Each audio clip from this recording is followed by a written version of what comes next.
국세청 유튜브 구독자 여러분 안녕하십니까? 차트를 열심히 달리고 있습니다. 찬함님 또 간만에 뵙습니다. 안녕하십니까. 네.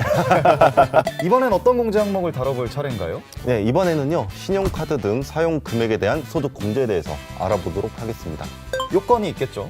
예, 요건 있습니다. 자, 요약을 해드리면 근로소득자가 사용한 신용카드 등의 연간 사용금액 합계액이 총 금액의 25%를 초과하는 경우에 소득 공제를 받을 수 있습니다. 네. 현금 영수증 발행 금액 그리고 직불카드, 선불카드 사용액도 포함됩니다. 그렇다면 바로 또 깔끔하게 차트 한번 달려보도록 하겠습니다. 네, 네, 대망의 3위 부탁드립니다. 자, 3위. 빠밤. 부양가족이 사용한 신용카드 금액도 소득공제 받을 수 있나요? 그런데 이 요건을 충족하면요, 충분히 소득공제를 받을 수가 있습니다. 어떤 요건을 충족해야 됩니까? 네, 이 부양가족의 연간 소득금액 합계액이 100만 원 이하인 경우에 이 부양가족이 사용한 신용카드 등 사용 금액에 대해서 소득공제를 받을 수 있습니다. 핵심적인 포인트는 소득 요건을 충족해야 된다. 그렇습니다. 자, 네. 정리를 해보면 나이를 불문하고요, 이 소득 요건만 충족을 한다면 이 해당 부양가족이 사용한 신용카드 등 사용 금액이 바로 소득공제 대상에 해당이 되는 것이죠. 만약에 그 자녀에 대한 소득 공제를 이제 남편이 받았다라고 하면 이제 배우자가 동시에 받을 수는 없는 거죠. 그렇죠. 주의해야 될 점이 한 가지가 더 있습니다. 네. 바로 형제 자매가 사용한 신용카드 등 사용 금액은 소득공제 대상에 해당되지 않습니다. 이제 맞벌이 부부의 경우에 둘 다 소득이 잡히지 않습니까? 그렇습니다. 그런데 이제 한 명이 돈 관리를 하는 측면에서 한 명의 명의의 신용카드로 만약에 사용 금액을 다 처리를 했다면 네네. 이제 대신해서 받을 수 있냐 이런 이슈가 있을 수 있거든요. 자, 예를 들어서 이 가족 카드를 사용을 했고요. 그 가족 카드에 그 카드 대금이 있겠지 않습니까? 그렇습니다. 예, 그 대금을 근로자 본인이 결제를 했다 하더라도 네. 가족 카드 그 명의자가 소득공제를 받게 되는 것입니다. 일정 요건을 충족한 부양가족이 사용한 금액에 대해서는 이제 공제를 받을 수 있다. 그렇습니다. 이게 이제 대망의 3위였습니다. 바로 2위 들어가 볼까요? 네. 2위. 빠밤.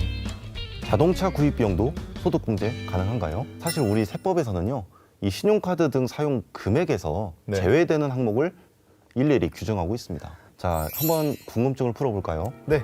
이 신규 출고 자동차, 이 신규 출고 자동차를 살 때 이 신용카드로 긁지 않습니까? 그렇습니다. 예, 보통 할부로 이제 많이 계약을 하니까요. 그렇습니다. 금액이 크기 때문에 하지만 소득공제를 받을 수가 없습니다. 자동차는 해당이 안 되는 거군요. 그렇습니다. 하지만 중고 자동차를 구입할 때 사용한 이 신용카드 등의 금액은 그 금액의 10%는 소득공제를 받을 수가 있습니다. 그렇다면 이제 구체적으로 어떤 항목들이 이 소득공제에서 제외가 되는지 한번 소개를 해주시죠. 자, 한번 달려보겠습니다. 네. 자, 취득세, 등록면허세가 부과되는 재산을 구입할 때 사용한 신용카드 등의 금액은 소득공제 대상에 해당되지 않고요. 그리고 국외 사용금액, 우리가 해외여행 가서 사용한 신용카드 금액 있지 않습니까?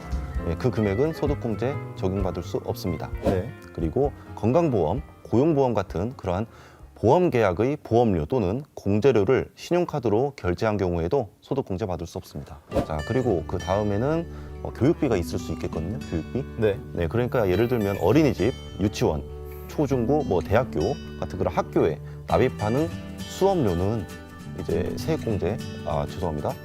이 신용카드 소득공제에 해당되지 않습니다. 다만 사설 학원비를 신용카드로 결제를 했다. 이 경우는 소득공제를 받을 수가 있습니다. 네. 그럼 제외되는 것도 있습니까? 많죠. 많군요. 제외를 많이 시키네요. 네, 그래서 네. 이거는 이번 시간에 다 설명을 드릴 거예요. 네. 자, 한번 정리를 또 해보면 각종 공과금을 신용카드로 결제한 경우에도 소득공제 받을 수 없고요. 네. 그리고 기부금도 신용카드로 지출하는 경우가 있어요. 이 기부금 세액공제가 적용되기 때문에 소득공제는 중복해서 적용해주지 않겠다. 이 지급한 월세액에 대해서 현금 영수증을 발급받은 경우 이 소득공제 되지 않느냐라고 많이 말씀하시는데요. 그렇지 않습니다. 역시 월세액 세액공제를 적용받은 경우에는 소득공제를 적용받을 수 없습니다. 네, 이 면세점을 이용할 때 이제 신용카드로 사용한 금액, 그 금액은 2019년 2월 10일 이후 지출분부터는 소득공제를 받을 수가 없습니다. 신용카드로 사용한 금액이 모두 공제가 되진 않는다. 그렇죠. 제외되는 항목들이 있다. 이게 이제 대망의 2위였습니다. 네, 맞습니다. 네. 대망의 1위 어떤 항목입니까? 자, 긴장이 됩니다. 대망의 1위. 빠바밤. 신용카드 공제는 얼마나 받을 수 있나요? 제일 중요합니다. 그렇습니다.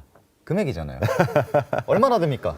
이 부분은 이 소비의 활성화를 위해서 이제 좀 많이 바뀐 부분, 이런 개정된 부분이 있으니까요. 자, 제가 특별하게 정리를 해드릴 테니까 자, 이것만 예, 잘 참고해 주시면 되겠습니다. 네. 어떻게 바뀌었습니까? 자, 일단 그림을 보시죠. 2020년 2월까지 사용한 부분은 기존의 공제율하고 똑같습니다. 네. 자, 그런데 2020년 3월 사용분부터 이제 적용이 바뀌거든요. 그렇습니다. 소비의 활성화를 위해서 이제 상향 조정되는데 이 3월에 사용한 부분은 30%에서 80%까지 공제가 적용이 되고요. 4월부터 7월까지 사용한 부분은 전부 80%가 적용이 됩니다. 일괄 적용입니다. 그렇습니다. 8월 이후부터는 당초 공제율로 다시 돌아가게 됩니다. 근데 이제 사실 이 공제라는 게 무한정 되는 게 아니라 원래 한도도 적용이 되지 않습니까? 그렇습니다. 바로 공제 한도가 있는데요. 자, 그런데 이 부분도 상향 조정되었습니다. 어떻게 적용됐습니까? 각각 30만 원씩 상향 조정되었습니다. 일괄 인상이 되었다. 일시적으로. 그렇습니다. 자, 이 그렇습니다. 부분은 참고해 주시기 바라겠습니다. 개별 분들이 이제 사용을 하신 금액을 어떻게 계산을 해야 되냐 이런 게 좀 불편하실 수도 있거든요. 맞습니다. 자, 이렇게 알려드리면 사실 와닿진 않을 거예요. 제가 그래서 사례를 좀 아유, 사례가 들렸네. 연기를 이렇게 하시나? 이 총 금액이 4천만 원인 근로소득자가 그렇습니다. 매달 200만 원씩 신용카드를 사용했다고 가정을 해보죠. 좀 썼네요. 많이 썼죠? 2019년 소득공제액과 2020년 소득공제액을 한번 비교를 해보겠습니다. 그 총 금액의 25%를 초과해야 되지 않습니까? 소득 기준을 이제 충족을 해야죠. 그렇죠. 이 사용액 기준. 그렇습니다. 자, 그러면 4천만 원의 25%는 1,000만 원입니다. 1,000만 원. 그럼 1,000만 원을 초과했죠. 2,400이니까. 엄청 초과했네요. 그렇죠. 많이 초과했죠. 이 1,000만 원을 우리 용어로 최저 사용 금액이라고 합니다. 2,400만 원에서 1,000만 원을 차감한 금액 1,400만 원에 대해서 15%가 적용이 돼요. 그래서 2019년의 소득공제액은 210만 원, 딱 이렇게 계산이 됐습니다. 2020년 소득공제액은 상당히 많이 바뀌었죠. 그렇습니다. 자, 이걸 어떻게 적용하는지를 한번 볼게요. 네, 표가 지금 올라와 있습니다. 이 계산을 해보면 무려 760만 원이 나옵니다. 아, 3배가 넘습니다. 그렇습니다. 하지만 한도가 있죠. 전부 다 이제 그렇습니다. 공제로 받을 수는 없겠죠. 이 계산을 해보면 한도가 330만 원이 나옵니다. 네. 그 330만 원만 바로 소득 공제액이 된다라고 이해하시면 되겠습니다. 이 계산 방식이 굉장히 복잡하지 않습니까? 그렇습니다. 그래서 제가 제안 드리는 것은 국세청 홈택스에 이 우리 그 연말정산 미리 보기 서비스가 그렇습니다. 지금 현재 제공이 되고 있습니다. 홈택스에서는 계산을 하실 수 있습니다. 그렇습니다. 뭐 금액만 이렇게 딱 입력을 하시면 계산이 자동으로 되니까요. 이 화면, 이 경로를 한번 참고해 주시기 바라겠습니다. 네. 굉장히 이제 소비자들의 피부에 밀접하게 닿아 있는 공제잖아요. 그렇습니다. 그래서 여러분들이 사용하는 금액들을 자세하게 좀 계산을 해보시면 정확하게 좀 아실 수 있을 겁니다. 다음 시간부터는 또 다른 내용이 준비되어 있다고 들었는데 그렇습니다. 다음 내용은 또 다음 시간에 가는 건가요? 아, 이게 첫 편이랑 두 번째 편 올라온 걸 봤는데 네. 칼같이 다음 내용은 다음 시간에 이렇게 가더라고요. 그래서 저도 모르게 이렇게 다음 시간에 네, 아주 단호하게 가더라고요. 그래서 뭐라 못 하겠더라고. 저희는 다음 시리즈에서 또 인사드리도록 하겠습니다. 새로운 공제로 찾아오겠습니다. 여러분 안녕.